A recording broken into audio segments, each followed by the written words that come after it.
महोदय। माननीय मंत्री जी। धन्यवाद सभापति महोदय। मैं तो हैरान हूं कि ऐसा बिल जिसमें वास्तव में कोई बहुत बड़ा बदलाव नहीं किया गया है, साधारणतः एक अच्छी व्यवस्था जो वर्षों से चल रही है, इसका जो मूल बिल है, मूल जो कानून है, ये 1923 में बना था और एक माननीय प्रधानमंत्री नरेंद्र मोदी जी की जो आधुनिक सोच है कि देश ने गुलामी की मानसिकता से निकलना चाहिए, पुरानी बातों को कब तक हम झेलते रहेंगे, कब तक पुराने तौर तरीकों पे देश चलेगा, उसको मद्देनजर रखते हुए हमने कानून को अच्छी तरीके से देखा। जो अच्छी बातें थी उसको यथासंभव कायम रखा। जहां हमें लगा कि कुछ सुधार हो सकता है, चाहे वो डेफिनेशंस में हो, चाहे इंस्पेक्शन के प्रावधान में हो, अलग अलग प्रकार से इस कानून को स्टेक होल्डर्स के साथ जो इससे जुड़े हुए हैं लोग, उन सबसे चर्चा करके एक आज के परिप्रेक्ष्य में ये कानून को सदन के समक्ष आपके माध्यम से रखा है। उसके बावजूद जब 19 माननीय सांसद इसमें हिस्सा लेते हैं तो खुशी भी होती है कि लोगों, हमारे माननीय सांसदों में इतनी चेतना है, इतना उत्साह है। थोड़े बहुत हैरानी भी होती है क्योंकि इतने ज्यादा बेबुनियाद बातें भी कुछ सांसदों ने रखी। अब 3-4 सांसदों ने विपक्ष से बार बार भोपाल गैस ट्रेजेडी की बात की। मैं हैरान हूं कि Bhopal gas tragedy boiler bill में कहां से आ गया। भोपाल गैस ट्रेजेडी का जो मूल कारण था वो था कि गैस टैंक जो मिथाइल आइसोसाइनेट स्टोर करता था उसमें लीकेज हुई थी, उसका प्रेशर में तकलीफ आई और वो लीक हुआ था क्योंकि उसमें शायद पानी घुस गया था मेंटेनेंस के समय, और बाकी कोई कारण होंगे वो तो जो जांच कमेटी उसमें बैठी उसने देखा ही होगा। लेकिन इसका बॉयलर से दूर दूर से, कोसों दूर से कोई संबंध नहीं है। बॉयलर होता है जहां पे स्टीम का इस्तेमाल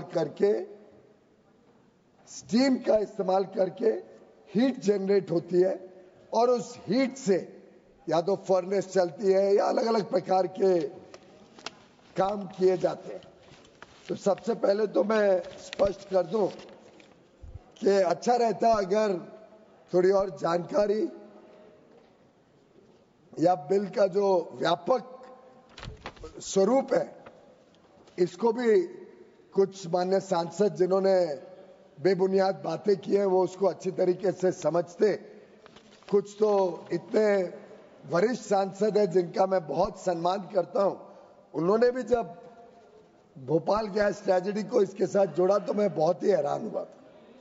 खैर, be that as it may, जैसा मैंने कहा कि गुलामी की माइंडसेट, कॉलोनियल माइंडसेट को, पुरानी सोच को, पुराने तौर तरीके को बदलने के लिए, अफसरशाही कम करने के लिए जो हमारा मूल सोच है, रिफॉर्म, परफॉर्म और ट्रांसफॉर्म, जो माननीय प्रधानमंत्री नरेंद्र मोदी जी बार बार देश को प्रोत्साहित करते हैं कि हम सबको, 140 करोड़ भारतवासियों को मिलकर एक आधुनिक भारत, एक विकसित भारत, एक समृद्ध भारत 2047 तक बनाना है।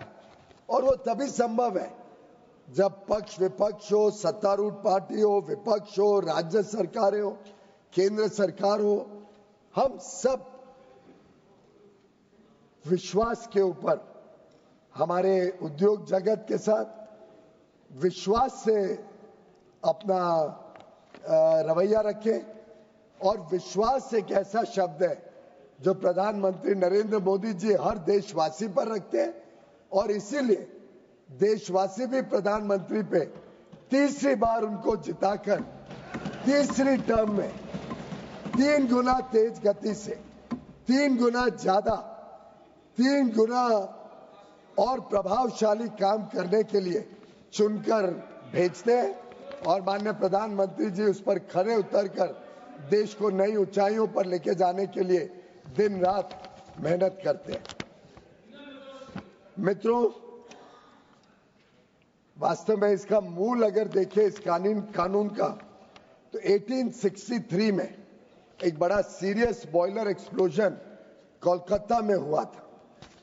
कई सारे जाने उसमें गई और उसके कारण लगा कि बॉयलर्स का इंस्पेक्शन के ऊपर कोई कानून लाना चाहिए। तो बंगाल की सरकार ने 1864 में, मेरे जन्म से ठीक 100 वर्ष पहले, एक कानून लाए जो प्रोवाइड करता था स्टीम बॉयलर्स के इंस्पेक्शन को। यहां से शुरू हुई बॉयलर के कानून की गाथा। उसके बाद 7 अन्य राज्यों ने, उस समय प्रोविंसेस बोलते थे, अपने अपने कानून बनाए। अब ये सब कायदे कानून अलग अलग थे, 7 राज्यों का कोई मेल नहीं था, उससे कठिनाई आती थी, कंसिस्टेंसी नहीं थी और इन अलग अलग प्रावधानों की वजह से काम करने में दिक्कत ना हो, उसकी वजह से उस समय की केंद्र सरकार ने एक कमेटी बनाई, बॉयलर लॉ कमेटी 1920 में, और उनके सुझाव के आधार पर 1923 में इंडियन बॉयलर्स एक्ट तैयार किया गया, जो एक uniform set of technical regulations थे और model set of administrative rules देश भर में बॉयलर कानून को सामान्यता से लागू करने के हिसाब से। इसमें ध्यान दिया जाए कि ये जो एक्ट था, ये टेक्निकल मैटर्स पे ज्यादा निर्धारित था और एडमिनिस्ट्रेशन के ऊपर इतना ज्यादा रेगुलेशंस के ऊपर छोड़ दिए गए थे। इसमें ज्यादा रूल्स के ऊपर छोड़ दिया गया था। जो रेगुलेट करने की कोशिश की गई थी वो टेक्निकल मैटर्स थे और रूल्स के माध्यम से एडमिनिस्ट्रेटिव प्रावधान बनाने का निर्णय हुआ था। उसके बाद वर्षों तक ये कानून में छोटे बड़े बदलाव आते रहे। 2007 में इसमें एक व्यापक चर्चा करने के बाद बदलाव आया। मैं आपके माध्यम से माननीय सदन को थोड़ा बहुत जरूर बताना चाहूंगा पिछली सरकारों के काम करने के ढंग और प्रधानमंत्री मोदी जी की सरकार के काम करने के ढंग में क्या फर्क है। ये जो 2007 में बदले गए कानून, इसकी शुरुआत कब हुई थी? 35 साल पहले 1972 में सरकार ने एक हाई पावर्ड कमेटी बनाई कि पुराने हो गए हैं बॉयलर रेगुलेशंस, इसका एक व्यापक ओवरव्यू किया जाए, ओवरऑल किया जाए। Comprehensive review of the laws on boilers and unfired pressure vessels के लिए हाई पावर्ड कमेटी बनी। 74 में रिपोर्ट दी जिसमें 21 रिकमेंडेशन थे। अंतर मंत्रालय चर्चा कर 16 को स्वीकार किया गया। कैबिनेट ने 1993 में यानी 74 में स्वीकार करे गए प्रावधानों को 93 में पास किया। 19 साल बाद, 19 साल तक। और हमें सबको पता है ना उस समय किसकी सरकार ज्यादा थी। 74 से 93 किसने सरकार चलाई देश में? किसकी थी? कांग्रेस की थी। 19 साल तक पता नहीं, 93 तक क्या चीज? मुझे समझने में मुश्किल हो रही है, पर अटल जी कहां से आए 1974 से 93? तो आपने इमरजेंसी थोपी थी 1975 में, इमरजेंसी थोपी जब आपके पास विपक्ष की भी कोई तकलीफ नहीं थी। आपने सभी पावर्स कांग्रेस के पास रख लिए, विपक्ष को तो जेल में डाल दिया।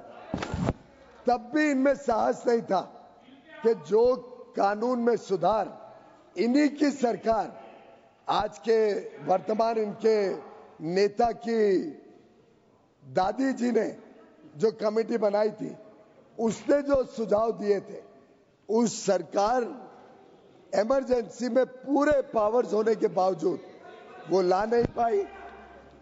फिर 81 में उनकी सरकार आई, ला नहीं पाई। 84 में इनके पिताजी आए, वो ला नहीं पाए। 5 साल तक 424 एमपीज की सरकार, वो ला नहीं पाई। ये काम करने का ढंग का, हर एक चीज को लटकाओ फटकाओ, पड़े रहने दो। देश की कहां पड़ी थी इनको? देश में सुधार की कहां पड़ी थी? चलो खैर, 94 में बिल लाए, Indian boilers amendment bill Rajya Sabha में पेश किया। राज्यसभा में स्टैंडिंग कमेटी को दिया गया बिल, रिपोर्ट आ गई 95 में। फिर जाके बोल दिया नहीं, वापस परामर्श करेंगे सबके साथ, और फिर लटका दिया बिल।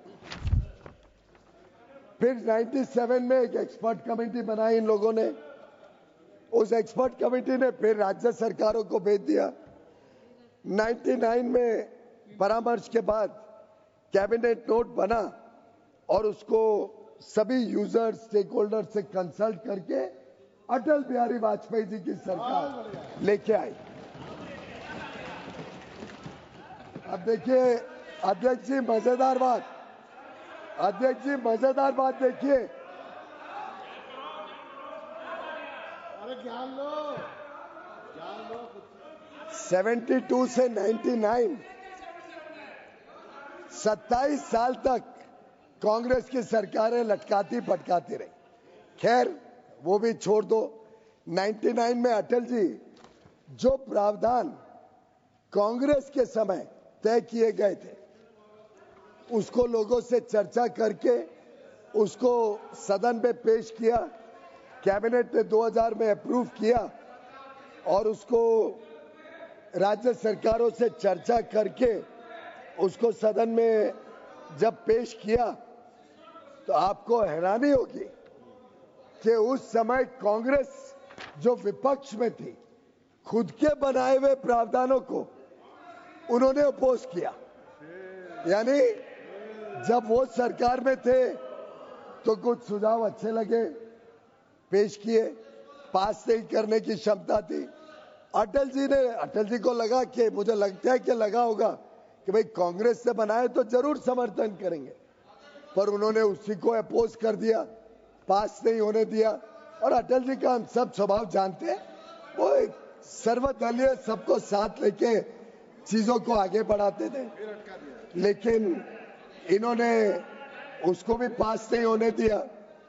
उसके बाद जब 2007 में कांग्रेस की सरकार वही कानून फिर लाई, तो हम विपक्ष में होने के बावजूद हमने समर्थन किया और उसको पास किया, क्योंकि हम देश हित को प्राथमिकता मानते हैं। हमारे लिए देश सर्वप्रथम है, हमारे लिए राजनीति कोई साधन नहीं है हर एक चीज को नोक-झोंक करने का, हर एक चीज को अपोज करने का। मुझे खुशी है आज माननीय सौगता रॉय जी ने भी इसका समर्थन किया। मुझे खुशी है प्रेमचंद्र जी ने अपनी बात करके समर्थन किया। लेकिन मैं बताना चाहता था कि कैसे राजनीति ने इस देश का नुकसान किया है, विशेषकर इस प्रकार की राजनीति जो सत्ता में है तो एक सोच है, विपक्ष में है तो हर चीज को अपोज करो, हर चीज में फेक नैरेटिव डालो, हर चीज में गलत फहमियां पैदा करो। अब बॉयलर बिल में भोपाल गैस ट्रेजेडी की बात करो। इस प्रकार की जो छोटी सोच है, उस छोटी सोच को मुझे लगता है आज सुधार करने की आवश्यकता है। ज्यादा उत्तेजित मत होइए, आपके पास इसमें कुछ बोलने को था नहीं, क्योंकि इसमें कुछ आलोचना करने लायक है ही नहीं इस बिल में। ये बिल तो वास्तव में सर्वसम्मति से पास करने वाला बिल है। हमने इस बिल में क्या किया? आज कई सारे माननीय विपक्ष के सांसदों ने ये बात रखी कि आपने थर्ड पार्टी इंस्पेक्टर को क्यों अलाउ किया। आपने थर्ड पार्टी को देने से आपने कॉम्प्रोमाइज कर दिया सेफ्टी को, आपने लेबर राइट्स को कॉम्प्रोमाइज कर दिया। मैं तो हैरान हूं, हमने तो इस बिल में कोई बदलाव नहीं किया है। ये थर्ड पार्टी इंस्पेक्शन 2007 के कानून में आया। 2007 में किसकी सरकार थी? आपकी सरकार थी। कांग्रेस पार्टी जिसमें डीएमके और बाकी सब मित्र पक्ष कम्युनिस्ट सब समर्थन करते थे, आपने ही थर्ड पार्टी अलाउ किया था। आज आप अपने आप की आलोचना कर रहे हो। आपकी जानकारी के लिए ये कानून आप लाए थे, हमने तो वही कानून को आगे चलाया, उल्टे थर्ड पार्टी को और मजबूत किया। जो टेक्निकल एक्सपर्ट्स आज चेक करते हैं उन सब के ऊपर एक ओवरसाइट कैसे हो, किस प्रकार से अच्छे लोग काम करें, किस प्रकार से अफसरशाही ना हावी हो जाए। ईज ऑफ डूइंग बिजनेस पे प्रेमचंद्रन जी ने आलोचना की। ये हो सकता है कि केरल में वो बिजनेस में अड़चने डालना चाहते हो, वो अलग बात है। तो मुझे लगता है आज पूरा देश चाहता है ईज ऑफ डूइंग बिजनेस और ईज ऑफ लिविंग, ये आज देश की धारणा बन चुकी है। आज ये समय की मांग है और इस समय की मांग के साथ मोदी जी देश में बड़े बड़े परिवर्तन कर रहे हैं। ये भी कहा गया कि 6 महीने में इंस्पेक्टर को भेजा जाए। मेरा तो सिर पटका के कमाल है। आप चाहते हो कि हर 6 महीने में सरकारी अफसर और इंस्पेक्टर अंदर जाए और तकलीफें दे बिजनेस को? आप चाहते हो कि लोग यहाँ पे निवेश ना करें? आप चाहते हो कि देश फिर आपकी तरह महंगाई और पिछड़ा देश बन जाए? ये स्वाभाविक था। यही कारण रहे होंगे कि 2004 से 14 तक हमने देखा देश कैसे एक मजबूत अर्थव्यवस्था से एक कमजोर अर्थव्यवस्था बन गया। 2004 से 14 देखा कि एक देश था, अटल जी ने इतनी मजबूत व्यवस्थाओं को छोड़ा था।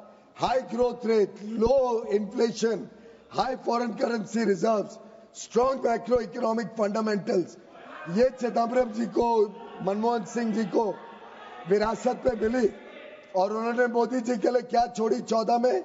एक फ्रेजाइल 5 इकोनॉमी, एक कमजोर अर्थव्यवस्था जहां ग्रोथ 4%, महंगाई 8%, बैंक जर्जर हालत में, फॉरेन एक्सचेंज क्राइसिस। और जो सोच आपने आज दिखाई ना, यही सोच ने इस देश को 10 साल में पिछड़ा बना दिया। यही सोच ने ये हालत कर दी कि भारत का पासपोर्ट लेके दुनिया में किधर जाओ तो कोई इज्जत नहीं मिलती थी। आज आप दुनिया में किधर जाओ, अभी अभी ऑस्ट्रेलिया के प्रमुख राजनीतिज्ञ, प्रमुख प्रीमियर ऑफ साउथ ऑस्ट्रेलिया आए थे, भारत में आए थे। आज सुबह मुझे मिले, शायद अभी स्पीकर साहब के पास भी आए थे। क्या उनको भारत को के साथ व्यापार करने में आज इतनी इच्छा है, इतना उनको उत्साह है कि भारत के साथ संबंध बढ़ाए। दुनिया भर के देश आज भारत के साथ संबंध बढ़ाना चाहते हैं क्योंकि आज भारत में ताकत दिखती है। आज उन्हें दिखता है कि भारत एक विकसित देश बनते जा रहा है। उनको आज दिखता है कि कैसे भारत विकास यात्रा में तेज गति से आज दुनिया में सर्वप्रथम देश बनने जा रहे हैं। आज साथ साथ बड़े बड़े प्रमुख देश भारत के साथ द्विपक्षीय, द्वीपीय बायलैटरल ट्रेड एग्रीमेंट्स करके व्यापार बढ़ाना चाहते हैं क्योंकि उनको ईज ऑफ डूइंग बिजनेस दिखता है। उनको दिखता है एक डिसाइसिव लीडरशिप है, एक ऐसा नेतृत्व जो निर्णय ले सकता है, कमजोर नेतृत्व नहीं, और ऐसा नेतृत्व नहीं जिसके पार्टी का एक छोटा सा पदाधिकारी कैबिनेट और प्रधानमंत्री के निर्णय को प्रेस के सामने फाड़ के धज्जियां उड़ा दे। वो आज का देश नहीं है। आज के प्रधानमंत्री में ताकत है।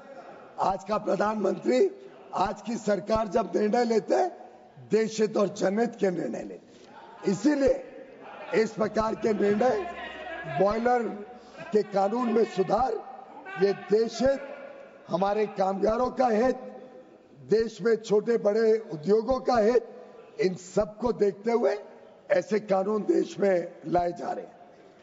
कुछ मित्रों ने कहने की कोशिश की कि एग्जीक्यूटिव प्रोविजंस बहुत ज्यादा पावर्स बहुत ज्यादा दे दिए गए। जो अब हम डिक्रिमिनलाइज करते हैं कोई कानून को, जब हम उसमें से जेल के प्रावधान को सरल करते हैं, तो स्वाभाविक है कोई ना कोई तो व्यवस्था आएगी। वो सरल व्यवस्था हो, उसके लिए हमने जो फाइन है, फाइन को बदल के एक पेनल्टी में कन्वर्ट किया, जिससे कोर्टों के धक्के ना खाने पड़े। कुछ मित्रों ने तो यहां तक कहा कि आपने हाई कोर्ट में अपील करने का प्रावधान हटा दिया। मुझे लगता है कि शुरुआत में ये किसी पहले या दूसरे स्पीकर ने ये बात की थी कि आपने हाई कोर्ट के प्रावधान, हाई कोर्ट में अपील का प्रावधान निकाल दिया और जो निर्णय लिया जाएगा वो फाइनल माना जाएगा। मैं हैरान हूं, आप जरा पढ़ तो लीजिए। ये जो प्रावधान है जिसमें इंस्पेक्टर या जो चीफ इंस्पेक्टर निर्णय लेगा वो फाइनल होगा, इसके ऊपर और कोई कोर्ट में अपील के लिए नहीं जा सकते। ये हमारे 2024 दिसंबर में राज्यसभा में पास हुए या आज लोकसभा में पास हुए कानून में नहीं है। ये 1960, कौन था 1960 में निशिकांत जी? किसकी सरकार थी? यानी निशिकांत जी थे, परदादा की सरकार थी, पिताजी नहीं, दादी नहीं, परदादा की सरकार थी 1960 में। उस समय 1960 में यह प्रावधान लाया गया, finality of the order of the inspector. जो इंस्पेक्टर ऑर्डर दे वो फाइनल है और उसके ऊपर कोई अपील का प्रावधान नहीं। मुझे लगता है कि नेहरू जी ने अच्छा काम किया था, हमने उनका सम्मान किया। हम आपके तरह नहीं है कि हर चीज की आलोचना करें। अच्छा प्रावधान लाए थे, तब से चले आ रहे, हमने भी उसको आगे बढ़ाया, तो अच्छी बात है। पता नहीं ये चाहते हैं कि और 20-30 साल तक हमारे छोटे उद्योगपतियों को, छोटे उद्योजकों को कोर्टों के धक्के खिलाएं। शायद ये इनकी मानसिक सोच हो। तो देश के जितने व्यापारी, जितने छोटे बड़े उद्योग चलाते हैं, एमएसएमई, सभी को मैं अध्यक्ष जी आपके माध्यम से चेतावनी देना चाहता हूं कि इनसे डरे, इनकी राज्य सरकारों से डरे, क्योंकि इनकी सोच इतनी धक्यानुसी है, इनकी सोच इतनी बैकवर्ड है, इनकी सोच अफसरशाही की सोच है। ये सरलता नहीं चाहते, ये नहीं चाहते कि उद्योग जगत पनपे, ये नहीं चाहते सरलता हो कानून में।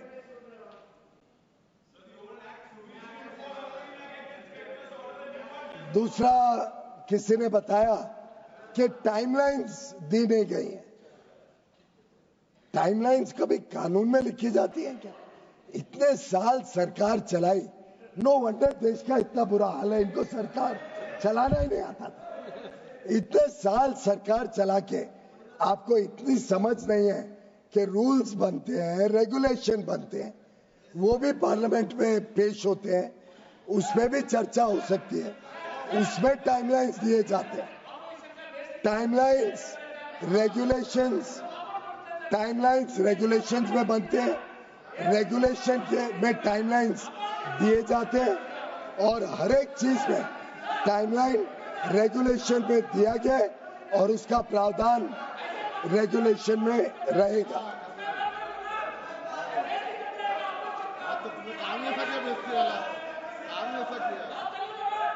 विषय वह जो आपने दिया उसका जवाब दे रहे हैं।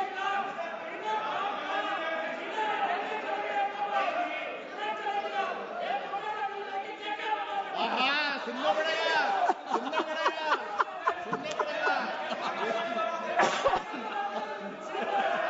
देखिए कितना अस्वस्थ हो गए जब उनकी नाकामियां, जब आपकी नाकामियां सामने आई तो कितना अस्वस्थ हो गए। अगर छोटा सा बिल था तो इतने सारे स्पीकर्स ने इतनी सारी बातें रखी क्यों? सभा का समय इस विधेयक के पारित होने तक और विचार तक बढ़ा दिया जाए। जब पर्दाफाश हुआ आपकी नाकामियों का तो आप भाग गए। आप पे इतनी हिम्मत नहीं है कि असलियत को सुन सके। सर, इस प्रकार से भागने से कोई सच्चाई बदल नहीं सकती। इनकी नाकामियां देश ने देखी है और इनकी नाकामियों का पर्दाफाश बार बार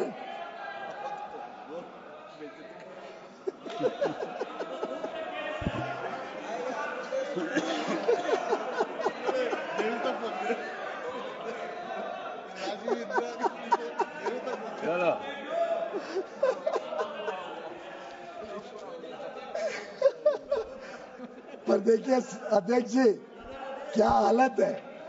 सच्चाई सहन नहीं होती है।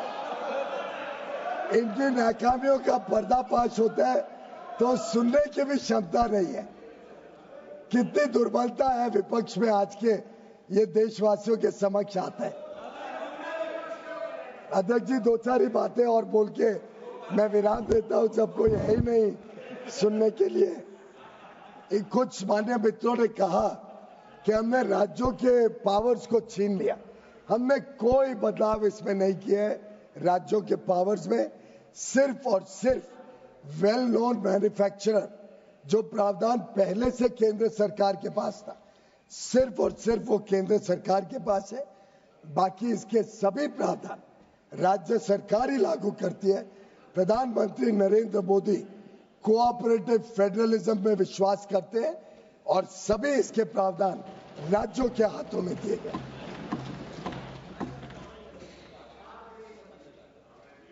सेल्फ सर्टिफिकेशन की कुछ लोगों ने बात की गई। मैं समझता हूं कितना अंतर विरोध है इनकी बात में।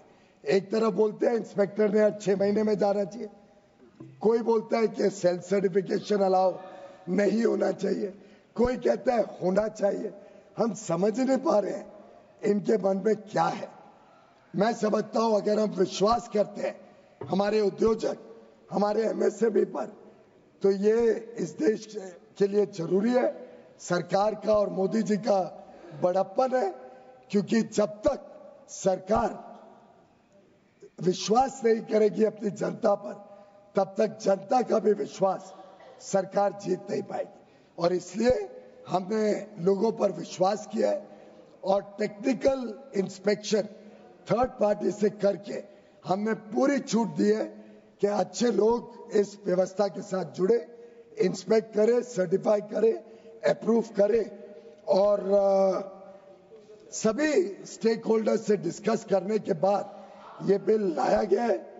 इसमें राज्य सरकार के पावर्स को किसी प्रकार से टच नहीं किया गया और छोटे लोगों को और सुविधाएं दी गई है, उनके लिए सरलता रखी गई है, प्रोसीजर्स को सरल किया गया है और सेफ्टी को सर्वप्रथम चिंता की गई है। कैसे सेफ्टी अच्छी हो। कुछ लोगों ने कहा एनवायरनमेंट के कोई प्रावधान नहीं। मैं सोचने लग गया कि एनवायरनमेंट के प्रावधान बॉयलर सेफ्टी के लॉ में ये किस प्रकार की चर्चा चल रही है सदन में। एनवायरनमेंट के कानून अलग होते हैं। क्या हर कानून में आप एनवायरनमेंट को घुसाना चाहेंगे जिससे लोग अपना व्यापार ही ना कर सके, उद्योग ही ना चला सके। जो एनवायरनमेंट, जो प्रदूषण या जो जलवायु परिवर्तन के प्रति संवेदना इस सरकार की है, शायद ही दुनिया में कोई सरकार इतनी संवेदनता पर्यावरण के प्रति दिखाता हो। लेकिन हर कानून में उसको थोपा नहीं जा सकता और उसके लिए अलग कानून है। वैसे अध्यक्ष जी, बड़ा अच्छा कानून है। हमने डेफिनेशंस को सुधार किया है। स्टेट गवर्नमेंट की डेफिनेशन ही नहीं थी पहले के वर्षों में, क्योंकि 1923 तभी स्टेट गवर्नमेंट्स थे नहीं, इससे स्टेट गवर्नमेंट की डेफिनेशन नहीं थी। इनकी सरकार 50-60 वर्ष रही, इनको ये भी ध्यान नहीं आया कि स्टेट गवर्नमेंट की डेफिनेशन तो डाल दे, ये भी नहीं था। पर हमने अभी इस प्रकार की जो गैप्स थी उसको भरा है और एक ऐसा कानून लाए हैं जिसमें रिडंडेंट या ऑब्सोलीट जो आज के परिप्रेक्ष्य में जिसकी जरूरत नहीं है उनको निकाल दिया गया, उन अनुच्छेद को निकाल दिया गया। चैप्टर्स और प्रोविजंस को बड़े व्यवस्थित तरीके से रिक्लासिफाई किया है, तो रीडेबिलिटी अच्छी है, समझना सरल है। सिर्फ 4 प्रावधान जहां क्रिमिनल एक्शन है वो रखा गया है क्योंकि लोगों की सेफ्टी, वर्कर्स की सेफ्टी और हेल्थ को मद्देनजर रखते हुए बाकी सबको डीक्रिमिनलाइज कर दिया गया है। और सेंट्रल गवर्नमेंट के पास अब सिर्फ यह पावर्स रखे हैं कि राज्य सरकारों के साथ मिलके अच्छी तरीके से बॉयलर्स की व्यवस्था को हम निरीक्षण कर सके। सरल कानून, पढ़ने में आसान, उसको लागू करना आसान हो और लोगों के जीवन में तकलीफें कम हो, इसको मद्देनजर रखते हुए एक अच्छा कानून माननीय मोदी जी की सरकार लाई है। मुझे लगता है हम सर्वसम्मति से इसको पारित करें, ऐसा मेरा सदन से अनुरोध है। आई नहीं तो सर्वसम्मति हो।